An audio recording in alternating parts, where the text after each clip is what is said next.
Sorry, didn't have a pick. That makes things a little trying. Well, good morning, church. Good morning. How are you guys doing this morning? Good. We have baby Eden in the house this morning. How exciting is that? That's super exciting. And we have the Spicklers and the Turners back. We're super excited about that too. So, you guys, it is just a great day to be here at New Life. Let's just rejoice in the Lord, but just start with some prayer. God, we just thank you for this morning. We thank you for the opportunity, God, that we have breath in our lungs to worship and praise you. We thank you for all the blessings that you've given to each and every one of us. And God, we just show up this morning here ready for you to move great mountains. So God, we love you, we trust you this morning, and we just thank you that we can be here and we can worship you. In the name of Jesus, we pray. Amen. So if you guys are able to stand, if you would do so, that would be great.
Chains, every knee will bow before the Lion and the Lamb. Oh, every knee will bow before the Lion and the Lamb.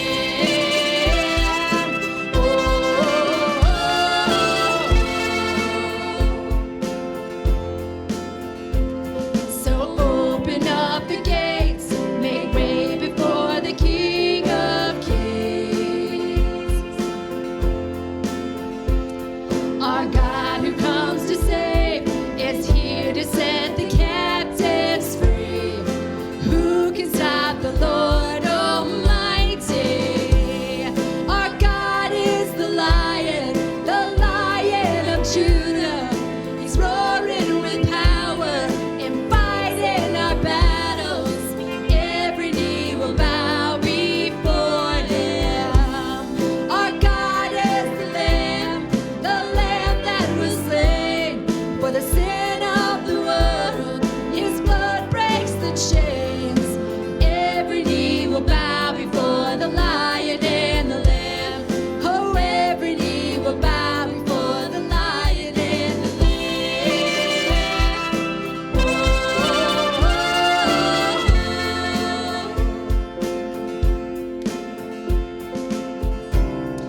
Who can stop the Lord Almighty? Who can stop the Lord Almighty? Who can stop the Lord Almighty? Who can stop the Lord Almighty? Who can stop the Lord Almighty? Oh, who can stop the Lord? Our God is the Lion of Judah. He's roaring with power and fighting our battles. Every knee will bow before him. Our God is the Lamb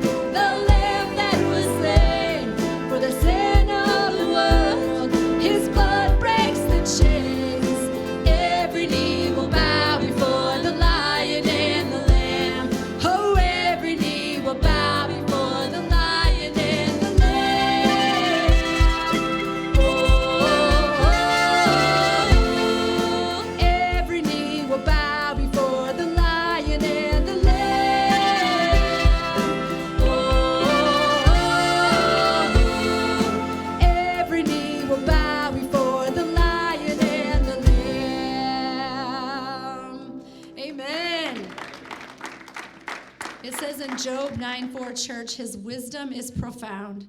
His power is vast.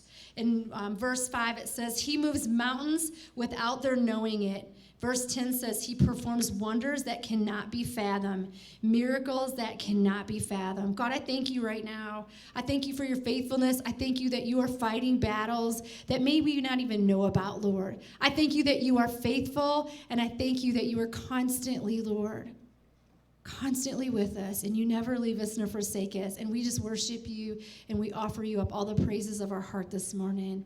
In Jesus' name, amen.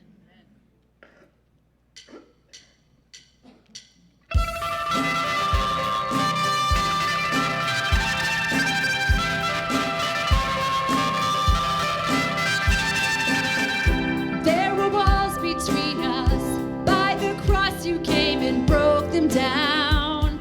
You broke them down. There were chains around us. By your grace we are no longer bound. No longer bound. You called me out of the grave. You called me into the light. You called my name and then my heart came alive. Your love is greater. Your love is stronger. Your love awakens, awakens, awakens me. Your love is greater. Your love is stronger. Your love awakens, awakens, awakens me.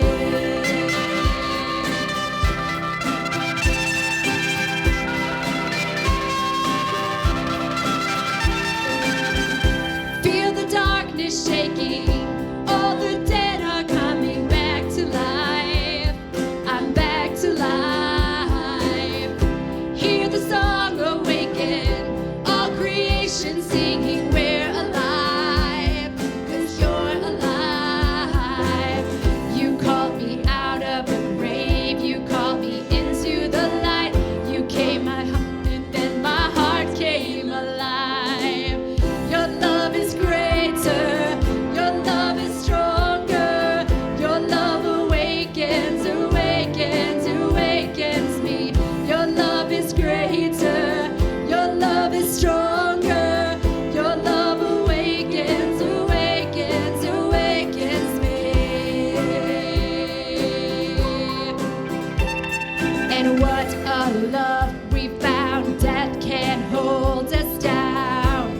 We shout it out 'cause we're alive, 'cause you're alive. And what a love we found. Death can't hold us down. We shout it out 'cause we're alive, 'cause you're alive. And what a love we found. Death can't hold us down.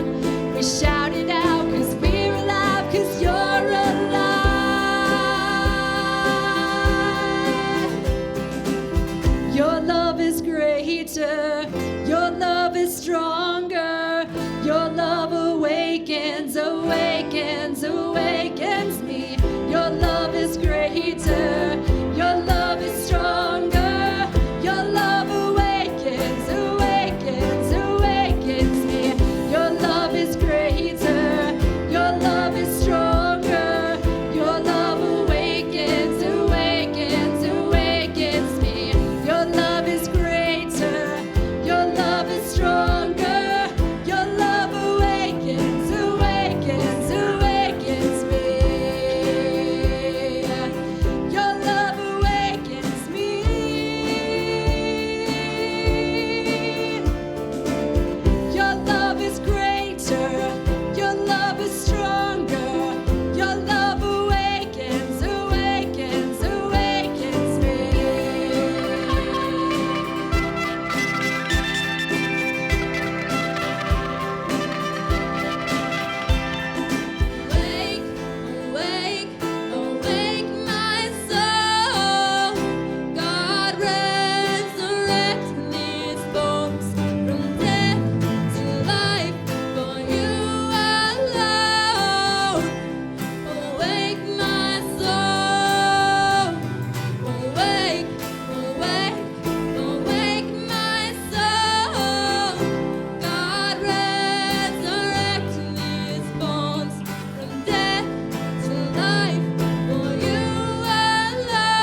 says, therefore, my heart is glad and my tongue rejoices.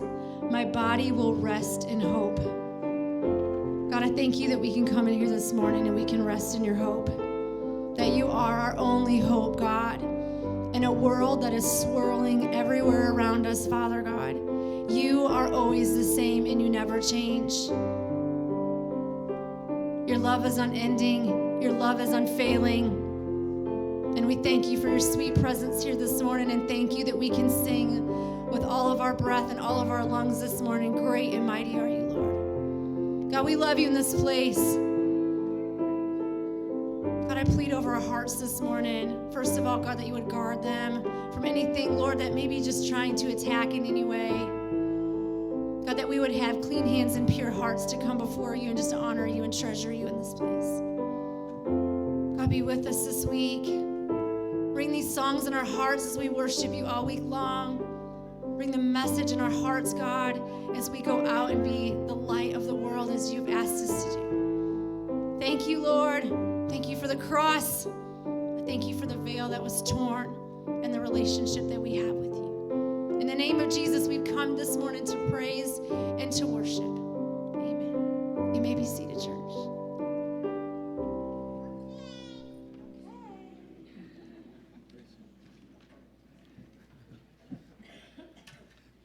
Today is the actual second Sunday of the month, but we decided to postpone our communion until today because we, as many of you know, most of you know, probably everybody knows, we married off Justin and Mia last weekend, and we dropped Ashley off in Georgia for her training camp before she goes into her world race. So. But God has been good, and we are here today to celebrate the communion service together as we continue to worship.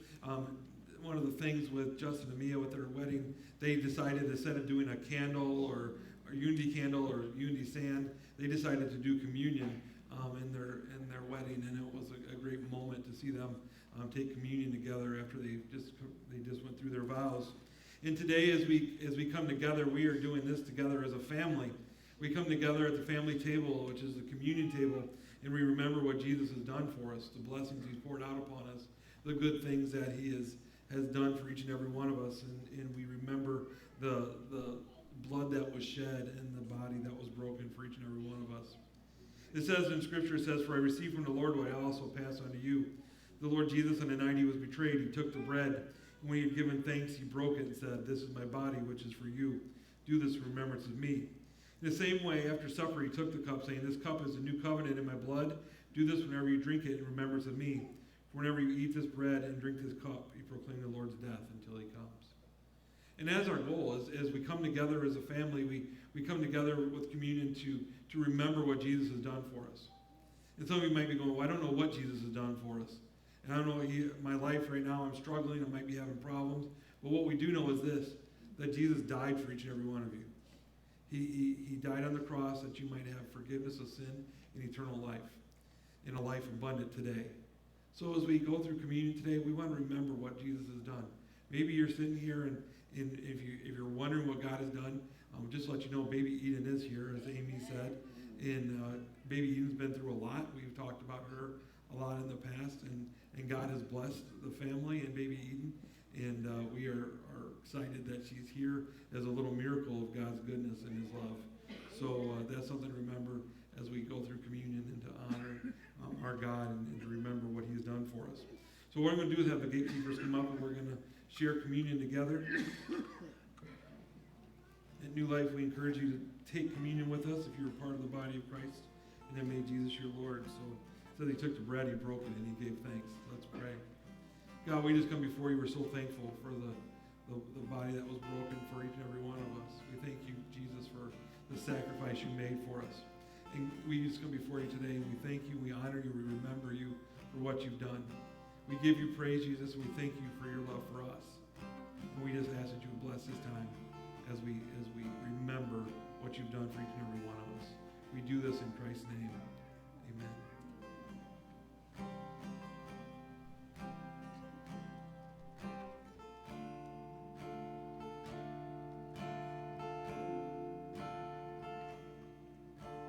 I'm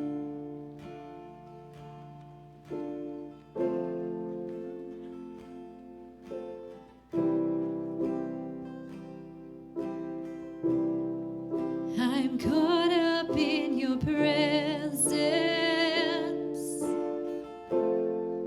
Lord, I just want to sit here at your feet.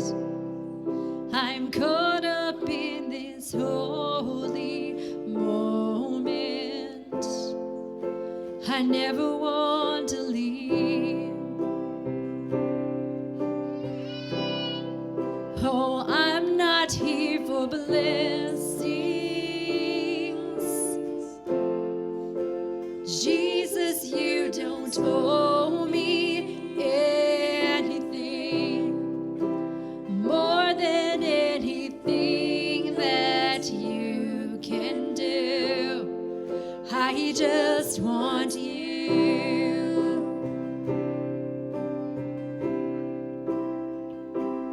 I'm sorry when I've just gone through the motions. I'm sorry when I just sang another song. Take me back to where we started.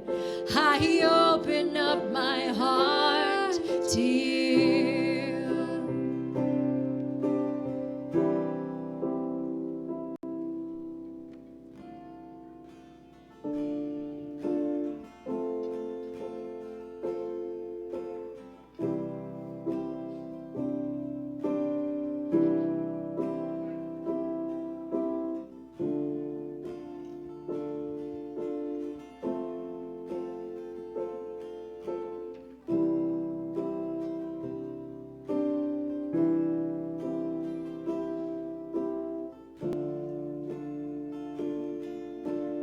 Let's eat together.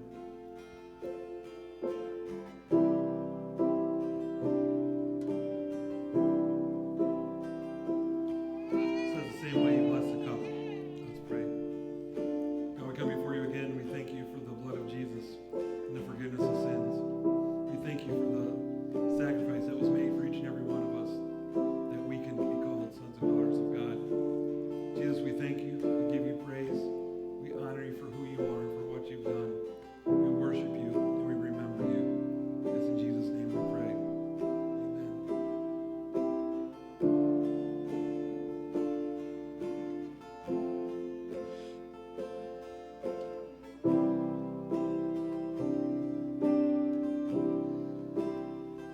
Oh, I'm sorry when I've come with my agenda. I'm sorry when I forgot that you're enough. Take me back to where we started. I open up my heart to you. I'm caught up in your presence. I just want to sit here at your feet. I'm caught up in this holy moment. I never want to leave. Oh, I'm not here for blessings. Jesus, you don't owe me anything more than anything that you can do. I just want you. I just want you and nothing else, nothing else, nothing else will do. I just want you, nothing else, nothing else, Jesus, nothing else will do.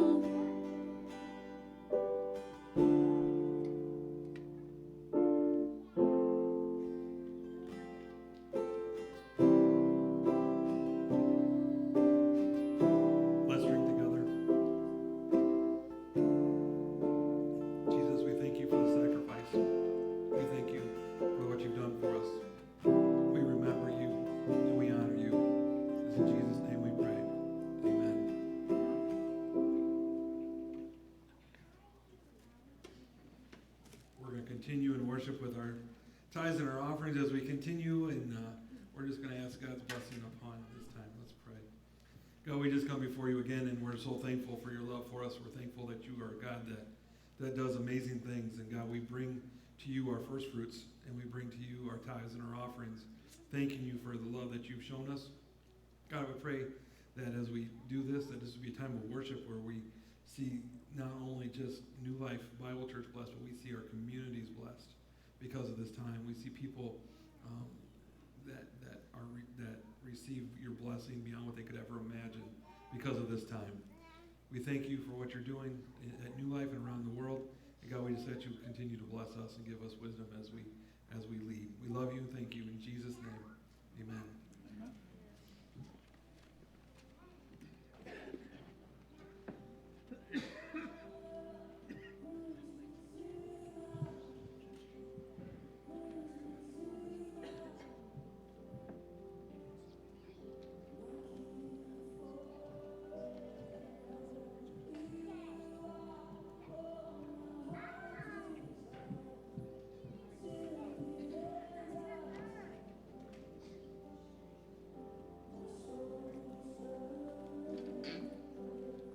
And ooh, there's something about the way your sun shines on my face. It's a love so true, I can never get enough of you. This feeling. When he was sick or hurt can be healed, we pray for Ben, that you would be with him and give him healing, peace, and comfort. We pray for Justin and Mia that you could keep them safe and that they could have fun on their honeymoon. We pray for Ashley that you could be with her and that she could be safe and touch lots of lives and tell lots of people about Jesus. In Jesus' name.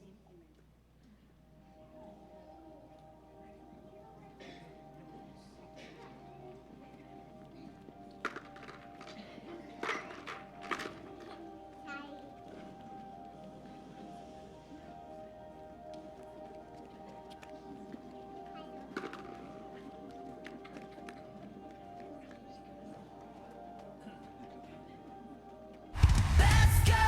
Let the music play. It's time to celebrate, 'cause it's a brand new day. Let's go! We are so alive, and God is on our side.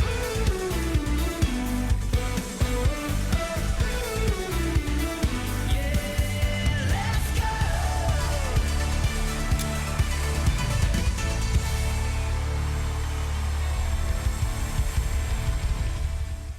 Build your kingdom here, we pray.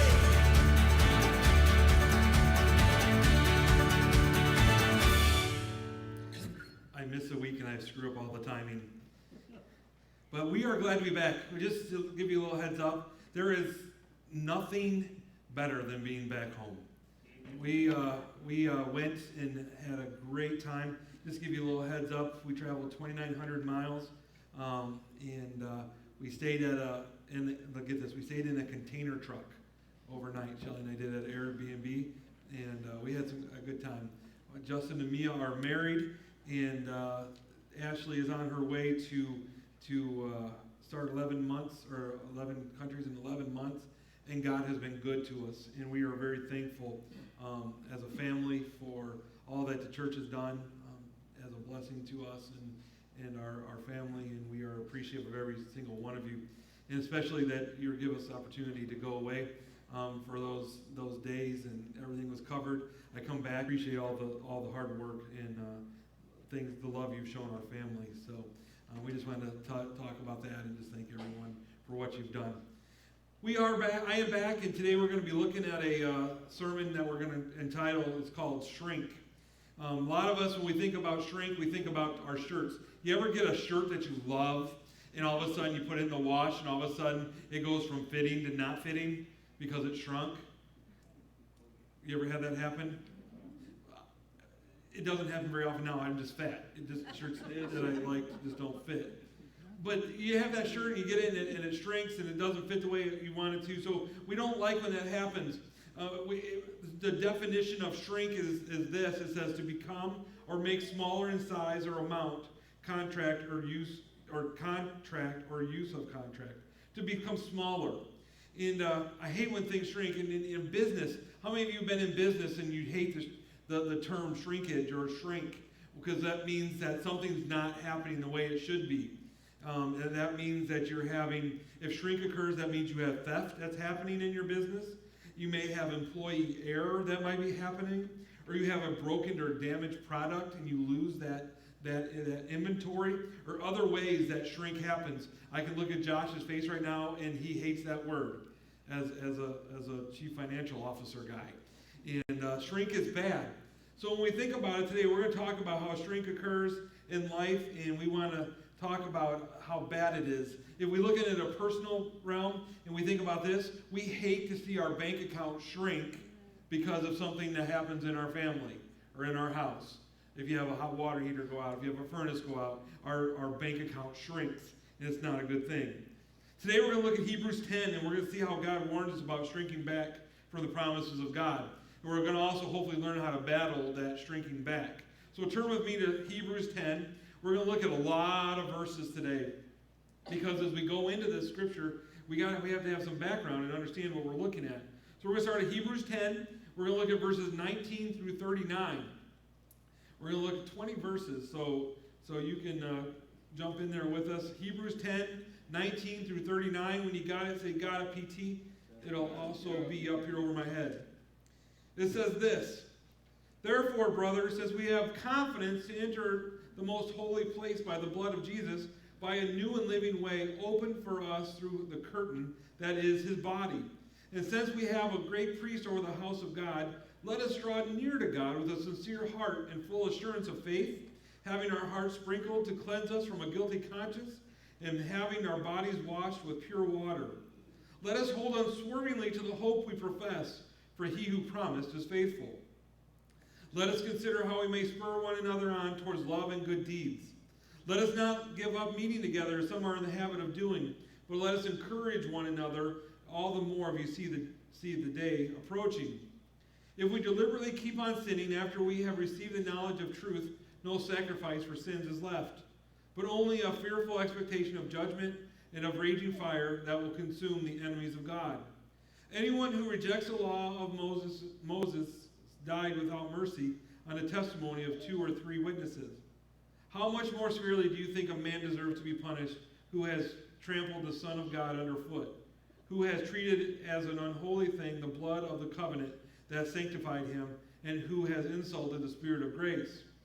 For we know him who said, 'It is mine to avenge, I will repay,' and again the Lord will judge his people. It is a dreadful thing to fall into the hands of the living God. Remember those early days after you had received the light, for when you stood your ground in a great contest in the face of suffering. Sometimes you were publicly exposed to insult and persecution, and other times you stood side by side with those who were so treated. You sympathized with those in prison and joyfully accepted the confiscation of your property because you knew that you yourselves had better and lasting possessions. So do not throw away your confidence. It will be richly rewarded. You know you need to persevere so that you have done the will of God. You will receive what he has promised. Verse 37 says, "For in just a little while he who is coming will come and not delay. But my righteous one will live by faith. And if he shrinks back, he will not be pleased with him. But if we are not those who shrink back and are destroyed, but those who believe and are saved." Verse 9, "But we are not of those who shrink back and are destroyed, but of those who believe and are saved." As we read this, there's a lot of scripture in there, a lot of good stuff, and most of it should be underlined in your Bible. But today we're going to focus on the word shrink back. To give you a little background of what's happening here, the writer was driving home the point that Jesus was a sacrifice for good for all of us. He was the sacrifice for all of us. It was a once and for all sacrifice to know that Jesus paid the price and that we have access to God.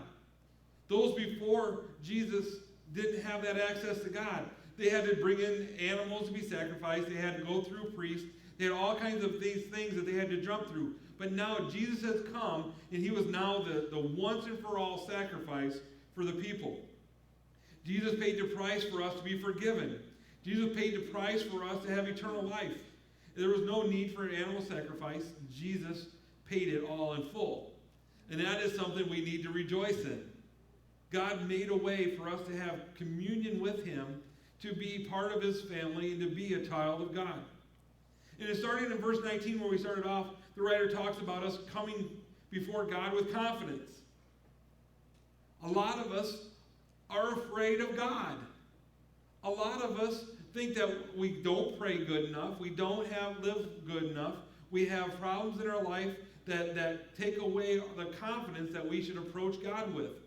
I want us to understand today, because of Jesus, you have complete confidence to come before God. Amen. Jesus paid the price and died on the cross, shed his blood for you, and was buried and raised again, and now sits at the right hand of God, so that you have the confidence and the ability to come before God in his throne room. We are free to worship with confidence. We are free to worship with joy. We do not have to enter in with guilt or with shame. We're told here to hold unswervingly to that hope that Jesus has given us. Hold unswervingly. Not to be wishy-washy with our hope and our faith.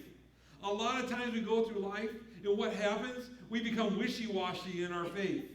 We start to forget that Jesus paid it all.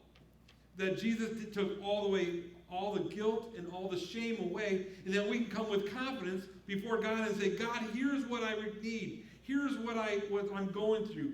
We have that confidence to come before him. We sometimes get worried that I'm being disciplined, or I've done wrong, or my past is too cloudy, and I can't come before God with confidence. I want you to know today that you can come before God with confidence.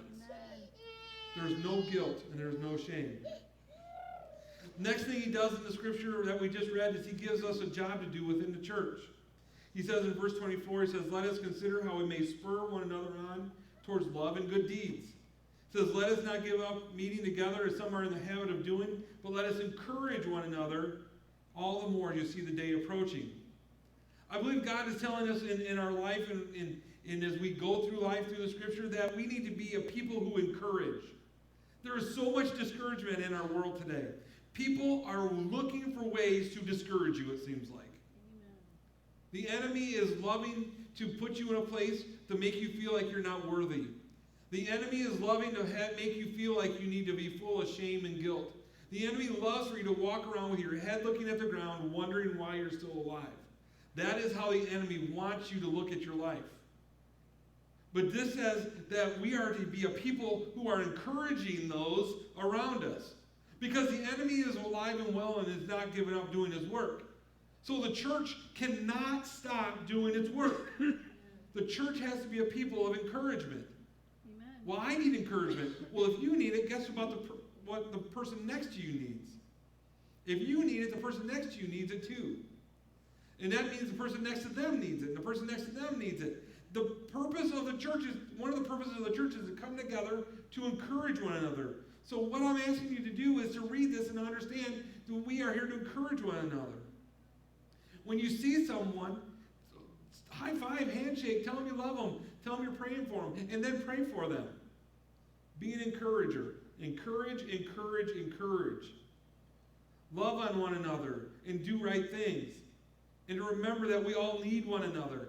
A lot of people go through life saying, I don't need anybody. I don't need anyone. I don't need anything. I don't need the church. I don't need anything. If you believe that, you are wrong. And you're going to go through life with a pretty stressful and miserable existence. Because God created the church, the body of Christ, not just New Life, but the universal church, to build one another up, to encourage, to love on, to support, and to give confidence when people are feeling down. That's what we're here to do. To build the kingdom and to love on one another and to encourage. We need to be a strong body to make the impact that God desires. A time is coming, and it may be closer than we think, that people will forget the importance of assembling together. You hear it now. You see it, even people who are Christian and believe that Jesus is their Lord and Savior, they'll say, I don't need to go to church. I don't need anyone. All I need is Jesus. Well, that's right. I can agree with you on that. But he's made you part of the strongest entity on the face of the earth. Amen. You need to be a part of it. You need to be an encourager. You need to be actively serving and loving on those around you and the world around us.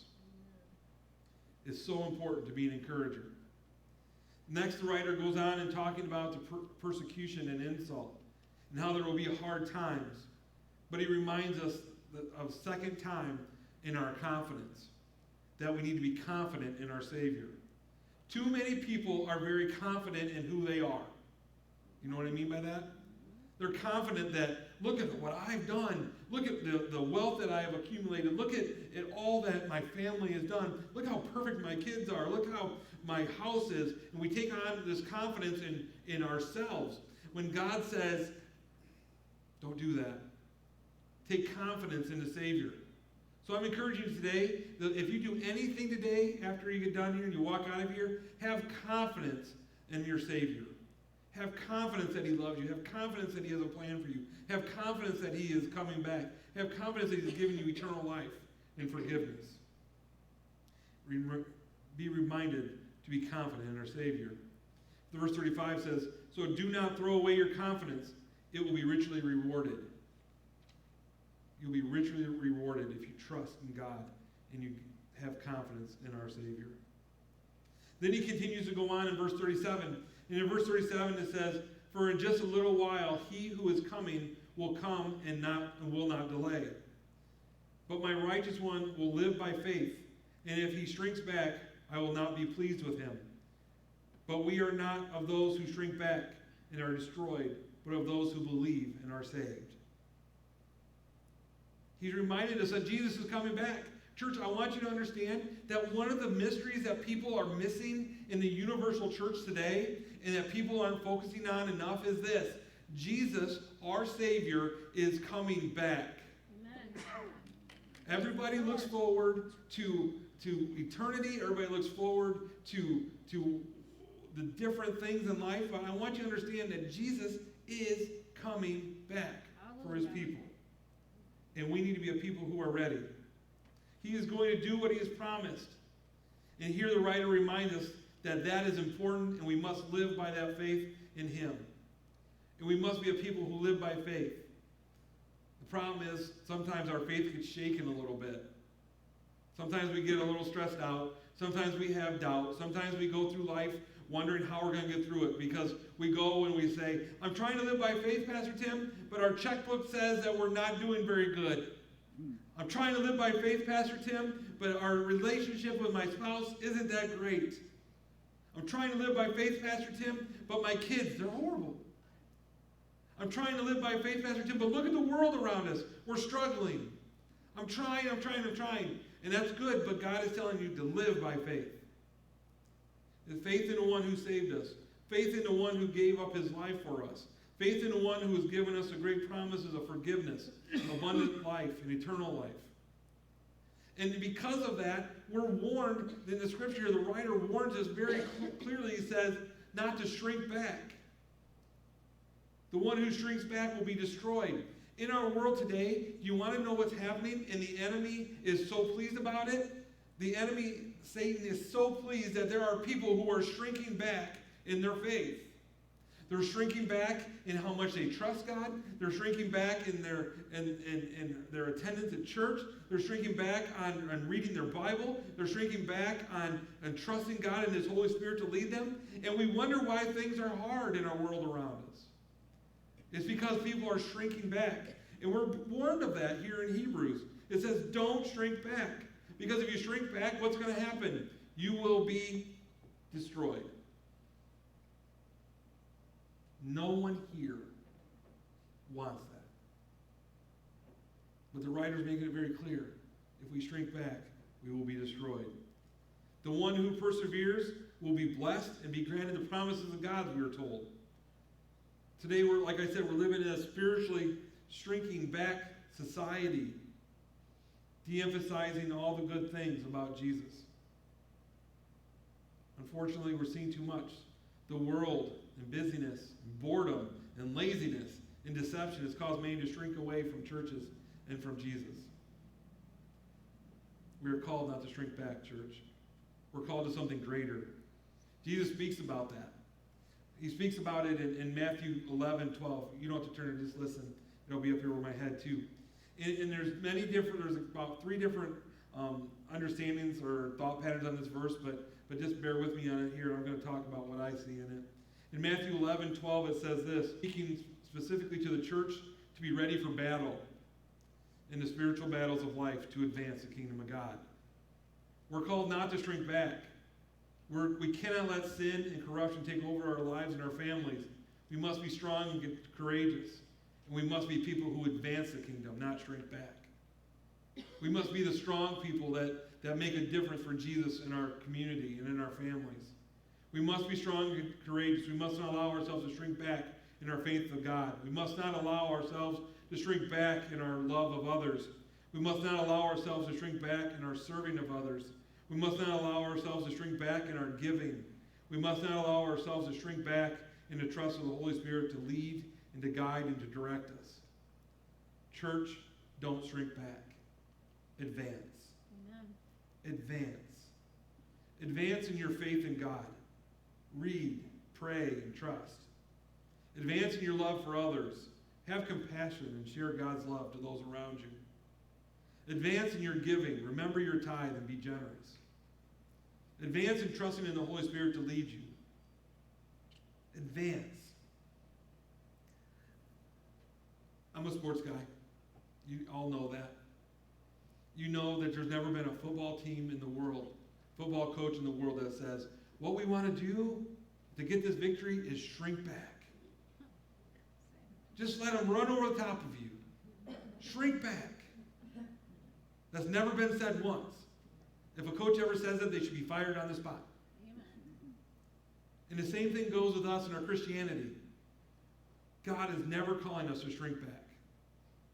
God is calling us to advance the kingdom. Push forward, advance. Is there going to be tough times and persecutions? Yes. Are you going to have times where you're like, I'm tired and I just don't want to? And it's going to be yes. And God has called for us to get rest. Don't hear me wrong. I understand rest and I get that. But I believe God is calling us to advance. Amen. But I'm old and I don't want to be working too hard. You can advance. I'm too young. I don't know what to do. Advance. Advance the kingdom and make a difference. Trust in God and His Holy Spirit to lead you and advance. As we walk out of this place today, we need to be a people who are advancing the kingdom of God. I pray that that is who you are today. That you are making a difference for the kingdom and you are advancing it. I pray that we are people who are living victoriously and making a difference in our communities and around the world. Because God has called us not to shrink back, but to advance. So as we get ready to leave out here today, what we're going to do is we're just going to stand and be dismissed with prayer today as we get ready to go. I want you to remember that God has called us to advance. In one way, let's go ahead and stand today as we get ready to go. God has given you a great call. God has given you a great thing to do this week. And you might be sitting here going, Pastor Tim, you didn't give me any specifics of what I'm supposed to do.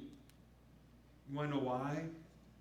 Because you know what God's calling you to do to advance the kingdom of God. You know what God has called you to do. You know where God has called you to minister. You know where God has told you to be strong and courageous. You know where God is telling you not to shrink back and to be strong in your faith. Because God is good and He is faithful. If you're sitting here and you don't know where you're supposed to be advancing, pray. Don't shrink back. Because God has a plan for you.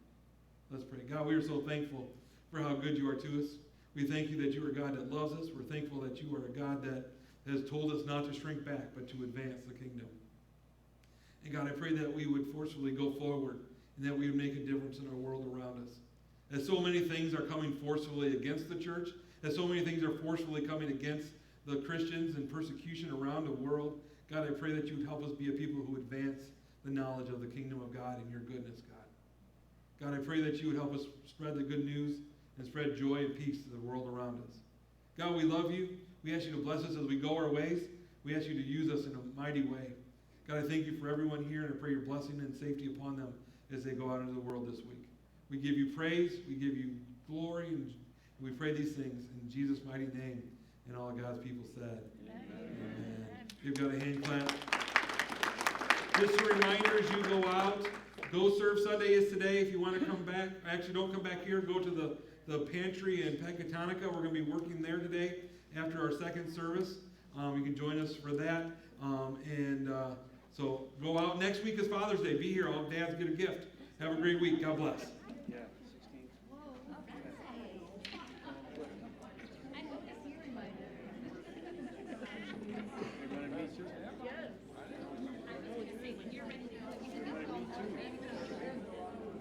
Happy early Father's Day. I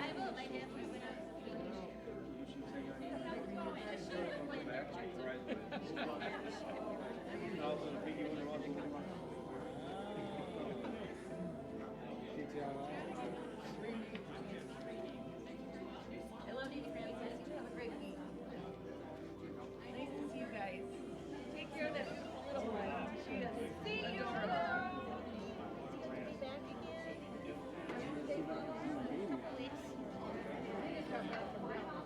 Yeah, I know. You can have your one. Why do you think I know very well? It is. I know. It's still a big deal. It's kind of like it's big, but once you figure out what's going on, it's right. Yeah, Dallas is something else. I don't like that. No, I know. You guys went down for the wedding, and I was on my way up here, so. Oh, good to see you too. You were talking about the movie getting old.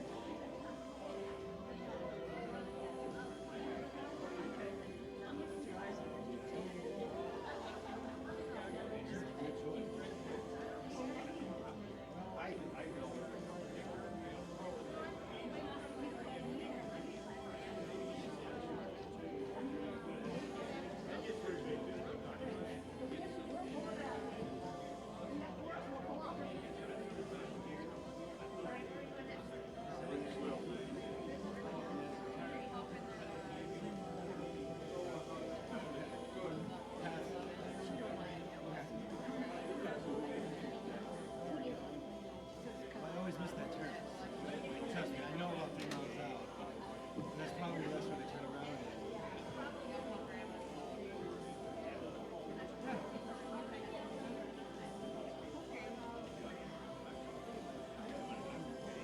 There's never a time like that.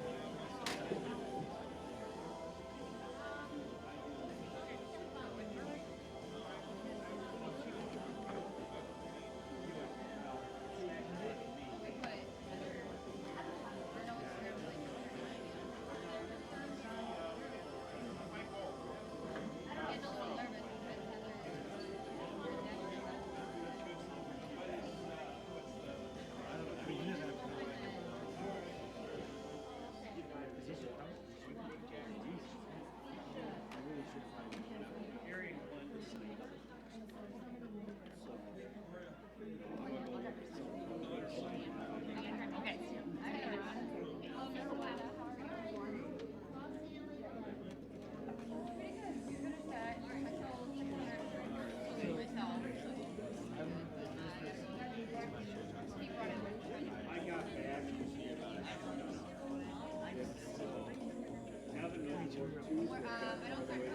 I shouldn't have to get out of here. In fact, one of the reasons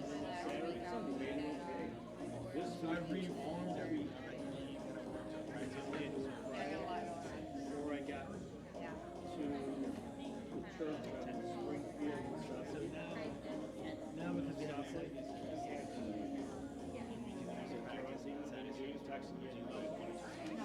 last Monday,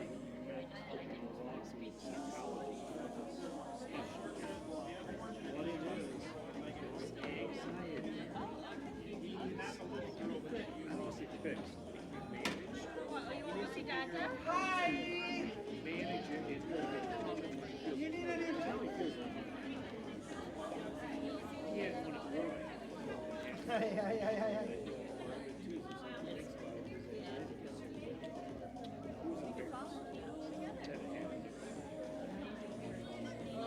So he goes back to the psychologist a week tomorrow. Jane and I, she took his last cut. We're gonna. I can take off time.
He's gonna fly the house, he's gonna see the cars. Today I'm exhausted, but it's only because we have in-laws in town, and so they see the house. And I'm moving about it. Char is my mom left town for 2 weeks, so her house is safe. And so we're gonna sleep in there. Because we don't have extra beds. So if you see, so you think of me later, could you just pray? I will not count it. Yes. About going to a new church. Because the funny thing is, like, I won't ever spill it. First time at a church. We have a lot of people in town. He's gonna go to Highland, he said yesterday. They go, Yeah, he's going to Highland